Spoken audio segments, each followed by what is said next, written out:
Good evening everyone. आपका अपने YouTube channel रोजगार विद अंकित में स्वागत है।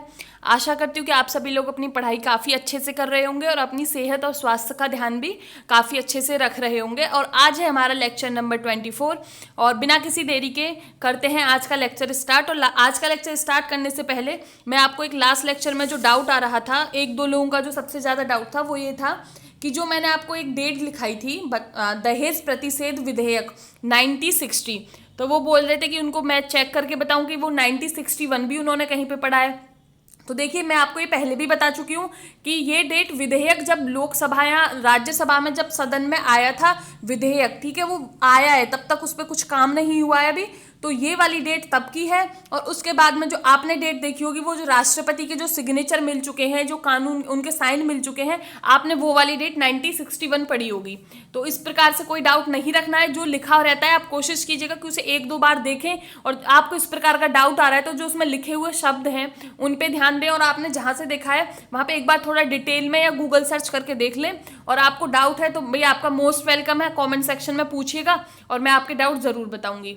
तो अब चलिएगा, लास्ट लेक्चर में मैं जैसे आपको बता चुकी हूँ कि आज के लेक्चर में हम पढ़ने वाले हैं बहुमत के प्रकार, टाइप्स ऑफ मेजॉरिटी एंड की कॉन्स्टिट्यूशनल जो अमेंडमेंट होते हैं, संविधान का संशोधन होता है, उसकी प्रक्रिया क्या क्या है, कुछ उसके बारे में जानने वाले हैं। और आप देखिए, कोशिश कीजिएगा कि लेक्चर्स के साथ साथ में आपके पास जो भी जिस भी एग्जाम का आप पेपर देने वाले हैं उस एग्जाम के लिए आप क्वेश्चंस करते रहें। और जब ये वाला संसद वाला चैप्टर कंप्लीट हो जाएगा अभी एक दो वीडियो में, तो उसके लिए मैं आपको क्वेश्चंस कराऊंगी। जितने भी सारी वीडियो से अभी तक क्वेश्चंस नहीं कराए वो सारे क्वेश्चंस मैं आपको कराऊंगी। और एक सबसे ज़्यादा जो लोगों को कुछ को प्रॉब्लम आ रही है कि मेरी स्पीड किसी को थोड़ी फास्ट लगती है, ज़्यादातर को फास्ट ही लगती है। तो देखिए, अब मैं कोशिश करूंगी कि थोड़ा स्लो बोलूं, पर ये मेरी ना नेचुरल स्पीड है, ठीक है। तो इसमें मैं थोड़ी देर तो स्लो बोल लेती हूँ, बट फिर माइंड से वो चीज़ निकल जाती है और वापस से स्पीड बढ़ जाती है। तो आप क्या कर सकते हैं, इसके लिए आप 0.75x पे अपनी जो सेटिंग्स है स्पीड की सेटिंग, आप वहाँ पे जाके उसको ऐसे सेट करके देख सकते हैं। हाँ, अगर आपको ये लगता है कि मैं समझाने में जल्दी कर रही हूँ तो आप वो भी कमेंट सेक्शन में बता सकते हैं, मैं उन चीज़ों को धीरे धीरे स्लो करके आपको समझाऊंगी। तो चलिएगा, आप देखते हैं बहुमत के प्रकार। तो एक है बहुमत, साधारण बहुमत, ठीक है, जिसे कहा जाएगा सिंपल मेजोरिटी। यहाँ पे बहुमत का मतलब है कि जो संख्या है, ठीक है, किसी चीज की, आप किसी भी चीज का बहुमत ले सकते हैं।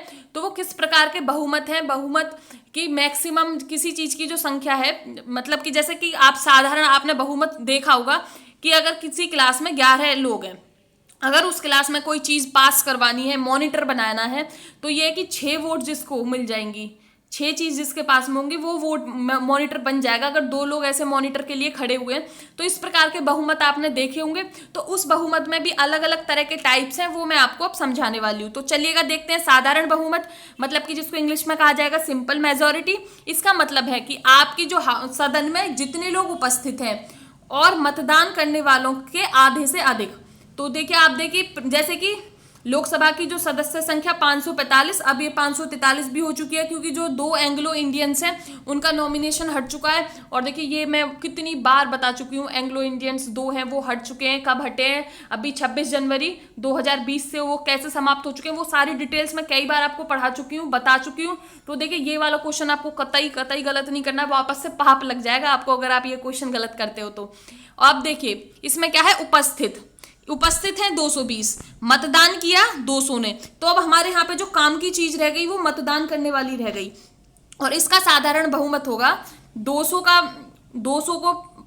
50% हो गया, मतलब 200 divided by 2 plus 1 is equal to 101। 200 को 2 से भाग दिया और उसमें 1 जोड़ दिया तो उसका आ जाता है 101।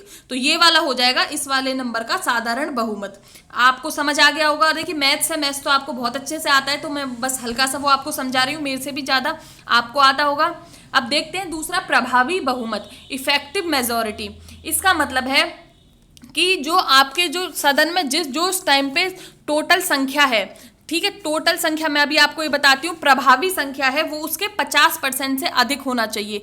ये प्रभावी संख्या क्या है? देखिए, अगर आप राज्यसभा का एग्जाम्पल लेते हैं, क्योंकि आप बार बार कहोगे कि सारी चीजें लोकसभा के एग्जाम्पल से समझाई जाती हैं, तो आप राज्यसभा के एग्जाम्पल से समझते हैं कि राज्यसभा की जो अधिकतम संख्या है वो है अभी हमारे यहाँ पे जो प्रेजेंट में वर्तमान में संख्या 245, ठीक है। अब आप समझिएगा कि किसी वजह से आज समझ एग्जाम्पल के लिए कि अगर 45 पद रिक्त हो जाते हैं तो जो प्रभावी संख्या बची, जो कि उस टाइम पे जो संख्या है हाउस की अधिकतम, वो हो चुकी है वर्तमान में 200। ये समझने के लिए है, रियल में ये सिचुएशन नहीं है, ठीक है। तो 200 बचती है, तो अब इस 200 जो प्रभावी संख्या रह गई, तो इसका बहुमत होगा 200 का 50% प्लस 1, मतलब कि 101। आई होप आपको ये प्रभावी बहुमत समझ आ गया होगा, इफेक्टिव मेजोरिटी समझ आ गई होगी। एक बार से वापस मैं बता दूं कि जो आपके हाउस में, जो आपकी सदन में जो संख्या है, और जो उसमें से रिक्त पद हटा लीजिएगा, मृत्यु से, जैसे भी पद खाली हुए हैं, ये मृत्यु से हो सकते हैं, इस्तीफा से हो सकते हैं, या रिटायरमेंट के पद, जो आपकी जो रिटायरमेंट हो चुकी है, आपका जो कार्यकाल पूरा हो चुका है, उस प्रकार से भी पद रिक्त हो सकते हैं। तो आपके 200 जो सीट्स हैं वो बचती हैं सदन में, तो ये होती है प्रभावी संख्या। तो इसका प्रभावी बहुमत हो जाएगा 50% of 200 plus 1 is equal to 101। और अब ये किस वाले केस में यूज होता है? अब आपको ये लग रहा होगा कि मैंने अभी ये साधारण बहुमत किन किन वाले केसेस में यूज होता है ये आपको बताया नहीं। चिंता मत करिएगा, अभी आप पहले तीनों जो बहुमत मैंने समझाए हैं वो पढ़िएगा, और साधारण बहुमत भी मैं आपको बताने वाली हूँ कि किन किन केसेस में, किन किन सिचुएशन में ये यूज होता है। तो अब देख लेते हैं प्रभावी बहुमत कब यूज होता है। तो देखिए, जब आर्टिकल 67B, अनुच्छेद 67B में जब वाइस प्रेसिडेंट मतलब कि उपराष्ट्रपति को राज्यसभा में जब उनके पद से हटाने जाने की कोशिश करी जाती है, तो ये वाला ही बहुमत यूज में आता है, ये वाला प्रभावी बहुमत।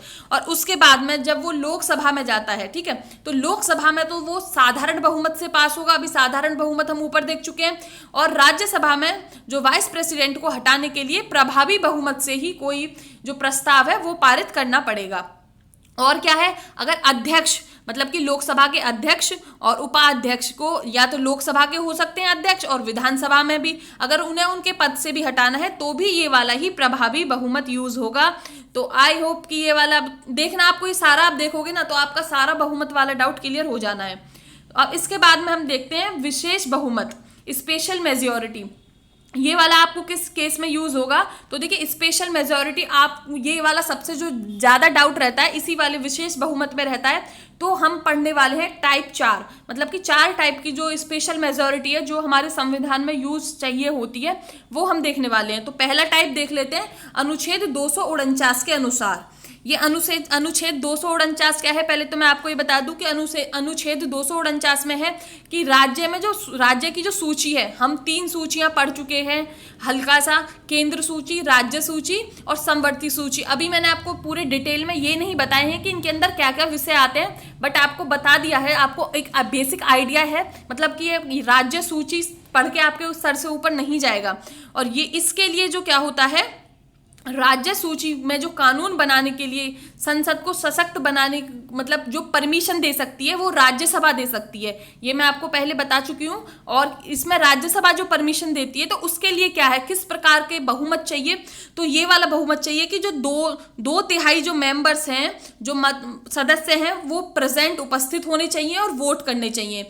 एग्जाम्पल के लिए आप समझ लो जी कि राज्यसभा की जो संख्या है वो 245 है, ठीक है। तो मानिए कि उपस्थित हैं 200। अब इस 200 का 2/3 निकाल लीजिएगा आप, और जितना भी आता है वो 2/3 हो जाएगा।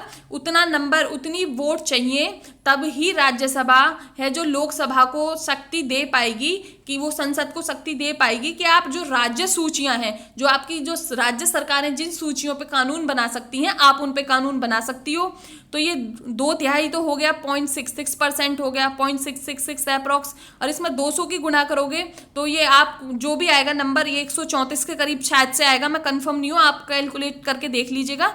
और इस प्रकार से जो 249 के जो अंदर राज्यसभा जो संसद को शक्ति देती है कि वो जो हमारे जो राज्य सूची में जो सब्जेक्ट्स, जो विषय दिए हुए हैं, उन पे कानून बना सकती है, वो किस वाली मेजोरिटी के तहत देती है? विशेष बहुमत के द्वारा। और उसमें कौन सा विशेष बहुमत यूज होता है कि 2/3 जो मेंबर्स हैं वो उपस्थित होने चाहिए और मतदान वाले। तो अब चलिएगा आगे पढ़ते हैं। अब सेकंड देखते हैं कि आर्टिकल 368 के अनुसार किस प्रकार की मेजोरिटी, किस प्रकार का जो विशेष बहुमत है, ये जो विशेष बहुमत है वो यूज होता है। ये हम अब टाइप 2 देख रहे हैं इसमें। तो इसमें क्या है कि 2/3, ठीक है, 2/3 प्रेजेंट मतलब कि उपस्थित और वोट प्लस 50% सदन की कुल संख्या का, इसका मतलब क्या है कि अगर देखिए अब राज्यसभा का एग्जांपल लेते हैं कि अगर राज्यसभा की कुल संख्या कितनी है 245, 245 का आप 50% निकालोगे तो जो कंप्लीट फिगर में आएगा वो 123 आएगा। 245 डिवाइडेड बाई 2, वो पॉइंट में ना हटा के, क्योंकि अब नंबर इंसान को तो तोड़ नहीं सकते बीच में से, इसीलिए ये आ जाता है 123। मतलब कि ये वाली संख्या हर हाल में 123 से ज्यादा होनी चाहिए। ठीक है, इसमें से जो भी चीज ज्यादा होती है, या तो 50% संसद सदन की कुल संख्या ज्यादा होती है, या फिर ये 2/3 ऑफ प्रेजेंट एंड वोटिंग, जो भी नंबर ज्यादा होगा वही आर्टिकल 368 के तहत बहुमत बन जाएगा। और अगर देखिए अब मैथ्स में है, मैंने आपको समझाया, अगर आपको फिर भी कोई डाउट आता है तो कमेंट सेक्शन में पूछिएगा और क्लियर मैं कर दूंगी।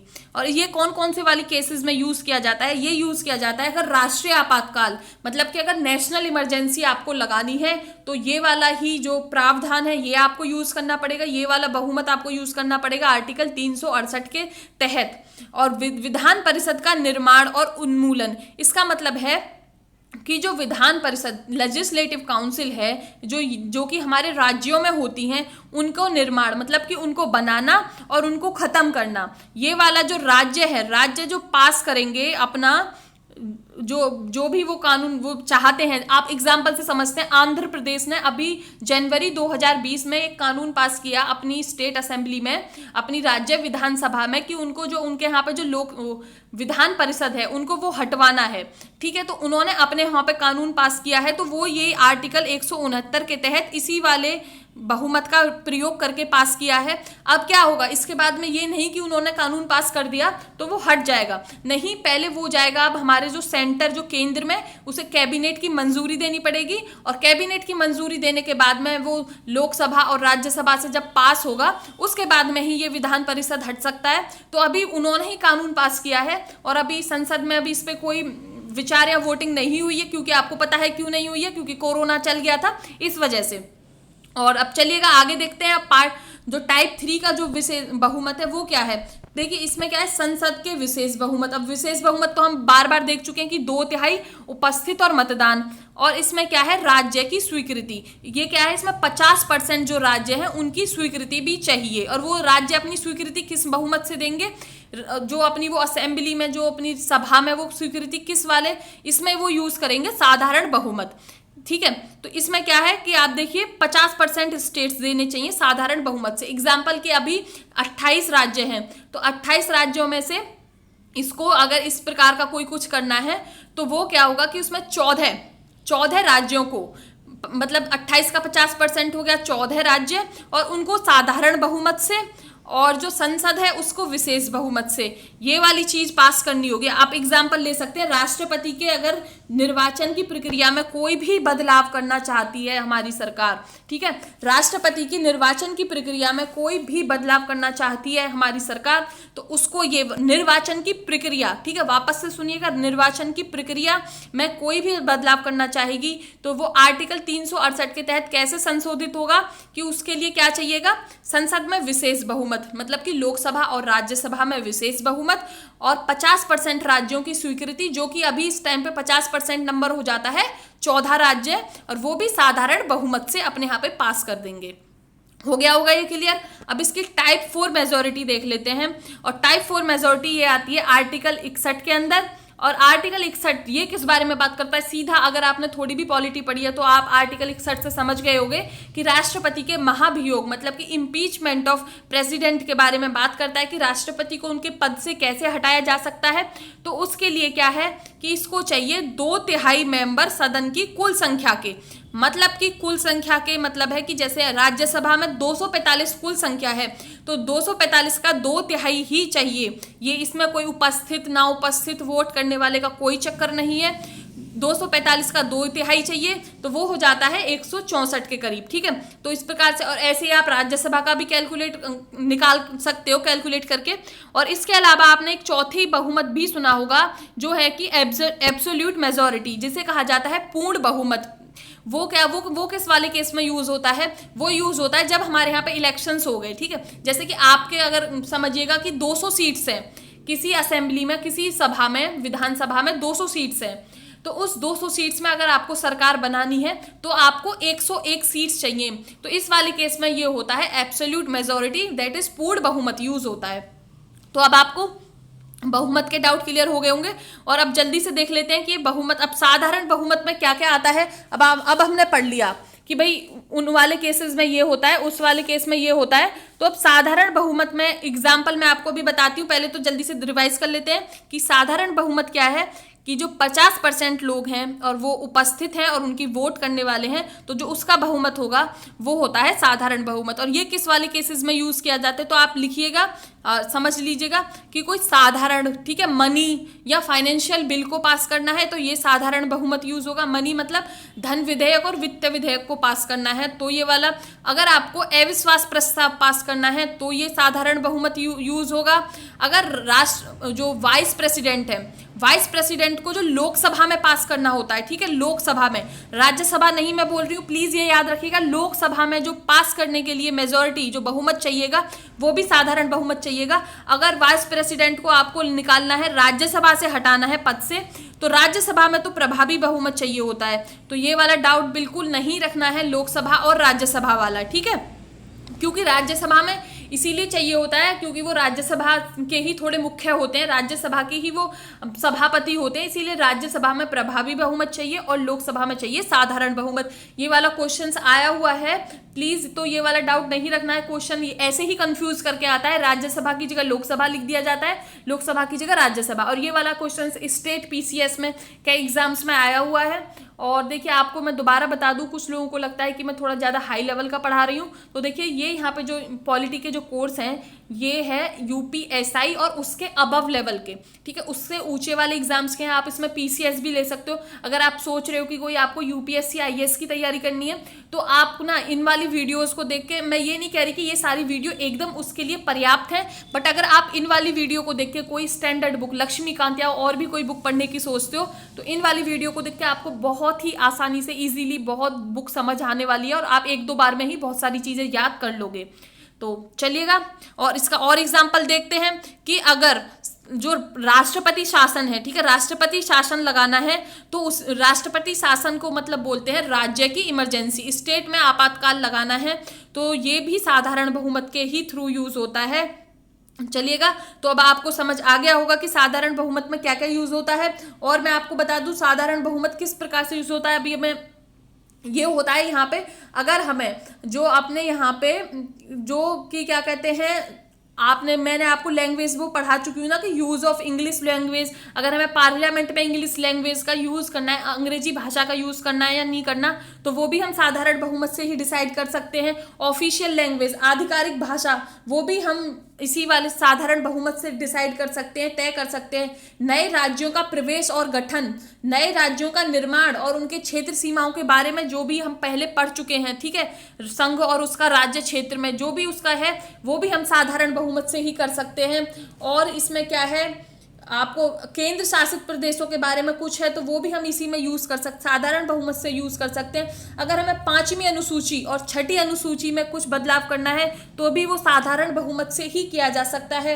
राजभाषा का प्रयोग हो गया, अंग्रेजी भाषा का प्रयोग हो गया, निर्वाचन क्षेत्रों का पुनः निर्धारण, ये सब सारी चीजें हम साधारण बहुमत से यूज कर सकते हैं। साधारण बहुमत में वो सारी चीजें आ जाएंगी जो बाकी बचे बहुमत में नहीं आती हैं।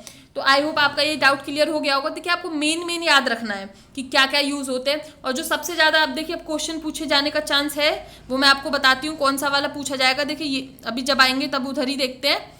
और अब देख लेते हैं जल्दी से प्रभावी बहुमत। प्रभावी बहुमत हम बहुत अच्छे से अभी पढ़ चुके हैं कि जो जितने भी प्रभावी रिक्त स्थान हटाने के बाद में जो भी सदन का जो प्रभावी नंबर रह जाता है उसका 50% और +1। और ये किस लिए यूज होता है, वाइस प्रेसिडेंट को उनके पद से हटाने के लिए राज्यसभा में। और आप यहाँ पे कई क्वेश्चन याद रख सकते हैं कि वाइस प्रेसिडेंट है वो किस आर्टिकल के तहत उनको उनके पद से हटाया जाता है, तो आर्टिकल 67B। और कौन से हाउस में, कौन से सदन में जो प्रभावी बहुमत है वो यूज होता है, वो यूज होता है राज्यसभा में। देखिए मैं चीजें ना इतनी बार, कुछ लोग तो इरिटेट भी हो जाते होंगे कि इतनी बार चीजें रिपीट कर देती हूँ, वो मेरा बस उद्देश्य यही है कि आपको ज्यादा से ज्यादा चीजें बार बार याद रहें, बार बार आपके दिमाग में वो रिवाइज होती रहें। चलिएगा और अब देख लेते हैं विशेष बहुमत में। आप 4 टाइप हम देख चुके हैं। अब देखिए अब मैंने आपको बताया था कि अब हम संविधान संशोधन पढ़ने वाले हैं। और संविधान संशोधन के लिए मैंने आपको बताया था, जैसे लास्ट वीडियो में हम देख रहे थे ये वाला, कि हमने संसद में प्रस्तुत विधेयकों को 4 श्रेणियों में बांटा था। तो हम साधारण विधेयक हम पढ़ चुके हैं, धन विधेयक हम पढ़ चुके थे, वित्त विधेयक भी हम पढ़ चुके हैं। मैंने बोला था संविधान संशोधन विधेयक मैं ये आपको नेक्स्ट वीडियो में पढ़ाने वाली हूँ, मतलब कि आर्टिकल 368 और साउथ अफ्रीका से, तो वो ही अभी हम देखते हैं। तो चलिएगा अब देखते हैं संविधान संशोधन, कॉन्स्टिट्यूशनल अमेंडमेंट। ये आता है भाग 20 में, आर्टिकल 368 दक्षिणी अफ्रीका। और इसको मैं याद करने की ट्रिक आपको देखिए बता चुकी हूँ। मैंने आपको जो संविधान के जितने भी भाग है उनको याद करने की ट्रिक बताई हुई है। कुछ सना मौनी सोनी सना मोनिका सरारा करके मैंने आपको ट्रिक बताई हुई है, तो उसमें जब आप वो वाली वीडियो देख सकते हैं, और वीडियो आपको प्लेलिस्ट में मिल जाएगी। अब ये देखते हैं कि इसके लिए मैंने आपको क्या ट्रिक बताई थी। संविधान संशोधन है जो भाग 20 में आता है, तो उसके लिए मैंने आपको क्या ट्रिक बताई थी, ये बताई थी कि आपस में अगर कोई इस प्रकार से कुछ बताया था, तो कि अगर आपके घर में कोई बच्चा पैदा होता है तो हम ये कहते हैं कि अभी बच्चे का नामकरण संस्कार नहीं हुआ है, तो जब तक इसका नाम नहीं रखा जाता तो आपस में मिलकर आप कोई अस्थायी नाम रख लीजिएगा। तो ये आपस और अस्थायी और नाम, इनसे हमने भी ट्रिक बनाई थी। और इससे पहले कि आपको ट्रिक देखनी है तो आप पहले वो वीडियो जाके देखिएगा। तो ये देखिए इसमें क्या था, इस वाले से आता है हमारा संविधान संशोधन, जो कि आता है भाग 20 में और आर्टिकल 368 में, और ठीक है। और वो लिया गया है हमारा आर्टिकल साउथ अफ्रीका से, दक्षिणी अफ्रीका से हमने लिया गया है। अपने संविधान को किस प्रकार से संशोधित करने की थोड़ी प्रक्रिया है वो हमने दक्षिणी अफ्रीका से ली जी। ये सीधे क्वेश्चन यहीं से बन सकते हैं, तो आप ध्यान से सुनिएगा। और देखिए जो आर्टिकल 368 है वो 2 प्रकार के संविधान संशोधन के बारे में बात करता है। अभी हम देख चुके हैं, देखिएगा ये देखा है ना हमने, एक तो ये हो गया एक आर्टिकल 368 के तहत संविधान संशोधन, और एक ये वाला हो गया।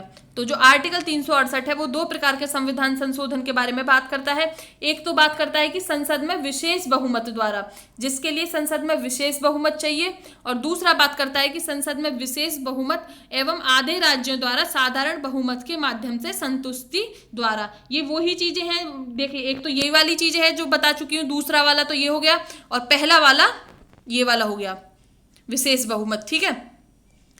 हाँ तो चलिएगा और अब देखते हैं विशेष बहुमत, आप समझ आ गया होगा ये वाला, और दूसरा वाला ये। और ये किस किस प्रकार के कामों में यूज किया जाता है, ये यूज किया जाता है मूल अधिकार के लिए, राज्य के नीति निर्देशक तत्व एक्सेट्रा ईटीसी, ठीक है। और ये देखिए मैं आपको पहले भी बता चुकी हूँ कि हमारी जो पार्लियामेंट है, जो हमारी संसद है, संविधान संसद को शक्ति देता है कि वो हमारे ही संविधान को संशोधित कर सकती है, बशर्ते 1973 में केशवानंदी भारती केस, जो कि संविधान की मूलभूत ढांचे के बारे में बात करता है, बस वो संविधान का मूल ढांचा नहीं छेड़ा जाना चाहिए, उसके अलावा आप संविधान में संशोधन कर सकते हो। और दूसरा प्रकार देख लेते हैं, इसके अंदर क्या आता है, इसके अंदर आता है राष्ट्रपति निर्वाचन एवं इसकी प्रक्रिया, और ये 7वीं अनुसूची। प्लीज 7वीं अनुसूची बताइएगा अगर आपको याद है, और मैंने इसके लिए आपको एक ट्रिक भी बताई थी और बहुत अच्छे से ये आपको याद कराई थी। 7वीं अनुसूची में मैंने आपको बताया था कि इसमें होता है शक्तियों का बंटवारा केंद्र और राज्य के बीच में, कि किस किस चीजों पे वो नियम कानून बना सकते हैं। एक तो इसमें 3 सूचियां बताई थी, राज्य सूची, केंद्र की सूची हो जाती है, और एक हो जाती है समवर्ती सूची, state list, union list and concurrent list, ठीक है। तो ये आपको मैंने इसकी भी ट्रिक बताई थी, इसका मैंने ये पुरानी वीडियो से ही ये स्क्रीनशॉट लिया है। तो इसमें ये बताया था कि कुछ इस प्रकार से थी कि राजू ने पैसे की शपथ राज्यसभा प्रतिनिधि अनुसूचित क्षेत्र 5 में ली, वहां एटीएम मनी शक्ति, ये वाला शक्ति हमको समझा रहा था जो 7वीं अनुसूची है उसमें कैसे शक्तियों का बंटवारा किया गया है। तो इस वाले शक्ति से हमने ये 7वीं अनुसूची याद करी थी। और अब देखते हैं अगला, इसमें और क्या यूज होता है कि संसद में राज्यों के प्रतिनिधित्व को अगर बदलना है, ठीक है, अगर कुछ चेंज करना है, तो उसमें ये वाली मेजॉरिटी, ये वाला जो आर्टिकल 368 है उसका ये वाला भाग यूज होगा। और स्वयं अगर आर्टिकल आपको 368 को ही बदलना है, ठीक है, आर्टिकल 368 संविधान संशोधन के बारे में बात करता है, अगर आपको आर्टिकल 368 के ही अंदर संशोधन करना है तो भी ये वाला ही प्रकार है वो यूज होगा, वो यूज में लाया जाएगा। और आपको हाई कोर्ट और सुप्रीम कोर्ट को बारे में, उनकी कुछ उनकी जो पावर है, उनकी शक्तियां हैं वो बदलनी है, तो भी ये वाला ही आर्टिकल यूज होगा। तो देखिए, अगर आप इतने हाई लेवल के एग्जाम की तैयारी नहीं कर रहे हैं तो आपके लिए मैं बता दूं, ये सारी चीजें बहुत ज्यादा डिटेल में जाके पढ़ने की जरूरत नहीं है। आपको इसमें क्या क्या जानना चाहिए बस, कि संविधान संशोधन किस वाले भाग में आता है, 368 में, वो कौन से आर्टिकल में, 368 में, भाग 20 में, और लिया कहाँ से गया है, दक्षिण अफ्रीका से। और हल्का सा ये वाला, बस हल्का सा मेजोरिटी का आपको आइडिया होना चाहिए। और आपको ये वाला जो लास्ट वीडियो में मैंने आपको बताया था, ये वाला, आपको ये वाली चीज़ें बहुत अच्छे से याद होनी चाहिए। अगर आप थोड़े अबव लेवल के एग्जाम की तैयारी कर रहे हैं तो आपको ये सारी चीज़ें थोड़ी डिटेल में आनी चाहिए। और मैं वीडियोस में क्वेश्चन बताने वाली हूँ अब आने वाली वीडियोस में, तो आपको पता चल जाएगा कि किस प्रकार के क्वेश्चंस करने हैं। और आपको मैं बार बार इस चीज़ पे बहुत जोर डालती हूँ कि आप जिस भी एग्जाम की तैयारी कर रहे हैं उसके प्रैक्टिस सेट या उसके प्रीवियस ईयर क्वेश्चंस वो आप बार बार सॉल्व करिएगा, ठीक है। अब मैं आपको बता देती हूँ, जल्दी से समराइज कर लेते हैं कि हम क्या पढ़ चुके हैं। और ये मैं आपको लेक्चर 17 से मैंने स्क्रीनशॉट लिया है कि मैंने आपको क्या क्या पढ़ाया था। तो मैंने बताया था कि ये वाला जो पेज है ये इंडेक्स का काम करने वाला है, और हम सरकार के अंग में देखने वाले हैं कार्यपालिका, विधायिका और न्यायपालिका। ये मैं आपको समझा चुकी हूँ। कार्यपालिका क्या होती है कि जो विधायिका कानून बनाती हैं उनको लागू करती हैं, और इन दोनों के बीच में कोई टसल रस्सा कसी हो जाती है तो उसको हमारी न्यायपालिका डिसाइड करती है। ये सब हम पहले पढ़ चुके हैं। और देखिएगा, फिर इसके बाद में अभी इसी विधायिका का जो क्या हिस्से थे, विधायिका को संघीय विधायिका और राज्य विधायिका, मतलब कि ये केंद्र के लेवल पे है, ये राज्य के लेवल पे है। और इसमें आती है संसद, आर्टिकल 79, राष्ट्रपति, राज्यसभा और लोकसभा। हम यही लोकसभा और राज्यसभा के अंदर में अभी सारे लेक्चर्स जो पढ़ रहे हैं वो पढ़ रहे हैं। और ये देखिए राज्य विधानमंडल इधर, ये भी हम पढ़ने वाले हैं। और ये आपको मैं बता चुकी हूँ कि राष्ट्रपति संसद के किसी भी सदन के सदस्य नहीं होते हैं। ये मैं आपको ये सारी चीज़ें अभी ये जो है इतना जल्दी इसलिए बता रही हूँ क्योंकि मैं आपको पहले पढ़ा चुकी हूँ। बस मैं अभी यहाँ पे आपको चीज़ें रिलेट कराने की कोशिश कर रही हूँ कि आप ताकि पुरानी चीज़ें रिलेट कर सकें। और 6 ये वाला मैं आपको क्वेश्चन भी पूछा था कि बताइएगा कि विधान परिषद किन किन राज्यों में है। ये राज्य विधायिका के पार्ट हैं, इसे विधानमंडल भी कहा जाता है। मतलब कि इसका जो एक पार्ट हो जाता है वो है राज्यपाल, विधानसभा, और ये विधान परिषद है, ये सारे राज्यों में नहीं है, ये अभी 6 राज्यों में है। तो मैंने इसे कैसे याद रखती हूँ, ये आप ट्रिक भी बता सकते हो कमेंट सेक्शन में, और ऐसे भी बिना ट्रिक के भी याद करना इजी है। आप 2-2 जोड़ों के में राज्यों को रखिएगा और याद रखिएगा। यूपी बिहार, आपने ज्यादातर यूपी बिहार के नाम एक साथ सुने होंगे। कर्नाटक महाराष्ट्र एक साथ याद रख लीजिएगा, और आंध्र प्रदेश और तेलंगाना, क्योंकि आंध्र प्रदेश से ही तेलंगाना 2014 में अलग होके बना है। इस प्रकार से आप इसको याद रख सकते हैं और देख सकते हैं कि मैंने आपको क्या क्या पढ़ा दिया है और अभी क्या क्या कंफ्यूजन आपको नहीं रखना है कतई भी, ठीक है। और ये सब हम पढ़ने वाले हैं। आपको जो भी यहाँ पे अभी इस टाइम पे स्क्रीन पे दिख रहा है, एक एक चीज़ हम अच्छे से पढ़ने वाले हैं। और आपको बहुत सारे क्वेश्चन फिर भी लोग पूछते रहते हैं कि देखिए आपका लेक्चर्स, ये पॉलिटी का कोर्स कब कंप्लीट होगा। तो देखिए कंप्लीट कराने के लिए तो बहुत कम लेक्चर्स में कंप्लीट हो सकता है, बट हम चीज़ें थोड़ी डिटेल में और अच्छे से समझने की कोशिश कर रहे हैं। तो इसमें भाई कितने भी थोड़े ज़्यादा लेक्चर्स लग सकते हैं। ये मेरी गारंटी है कि आपके एग्जाम आने से पहले, काफ़ी दिनों पहले, 1 महीने पहले कम से कम, और ज़्यादा टाइम पहले भी मैं ये कोर्स कंप्लीट करा दूंगी। आपको ये टेंशन कतई नहीं लेने की कि आपके एग्जाम से पहले कंप्लीट होगा या नहीं होगा। तो अगर आप देखिए, अगर आप कोई किसी ऐसे एग्जाम की तैयारी कर रहे हैं कि जिसमें पॉलिटी के 1-2 क्वेश्चन आते हैं या 2-4 क्वेश्चन ही आते हैं, तो आपकी मर्जी है कि आपके पास में टाइम है तो आप सारी वीडियो बहुत अच्छे से देखिएगा। अगर आपके पास में टाइम नहीं है तो इतना ज़्यादा टाइम आप पॉलिटी को मत दीजिएगा, बाकी सब्जेक्ट को ज़्यादा टाइम दीजिएगा। और अगर आप यूपीएसआई और यूपीपीसीएस वगैरह एग्जाम की सोच रहे हैं तो आप पॉलिटी को भाई अच्छे से टाइम दीजिएगा, क्योंकि उसमें तो क्वेश्चंस काफ़ी आते हैं। तो चलिएगा, आज की वीडियो को यहीं पे समाप्त करते हैं और मैं आशा करूंगी कि आपको वीडियो पसंद आई होगी। अगर पसंद आती है तो कृपया करके लाइक करिएगा, अगर पसंद नहीं आती है तो आप डिसलाइक करने के लिए फ्री हो। और कमेंट सेक्शन में बताइएगा कि वीडियो आपको क्यों नहीं पसंद आ रही है और इसमें आपके लिए क्या सुझाव हैं, क्या सुधार किया जा सकता है, ठीक है। और धन्यवाद वीडियो यहाँ तक देखने के लिए, और आपका दिन अच्छा हो। और आपको देखिए प्लेलिस्ट का जो लिंक है वो आपको वीडियो के डिस्क्रिप्शन में मिल जाएगा। टेलीग्राम का लिंक भी आपको वीडियो के डिस्क्रिप्शन में मिल जाएगा। और भी जो चैनल की बाकी जो वीडियोस हैं वो देखने के लिए सारे लिंक्स आपको वीडियो के डिस्क्रिप्शन बॉक्स में मिल जाते हैं, तो आप वहां से देख सकते हैं। धन्यवाद, आपका दिन अच्छा हो।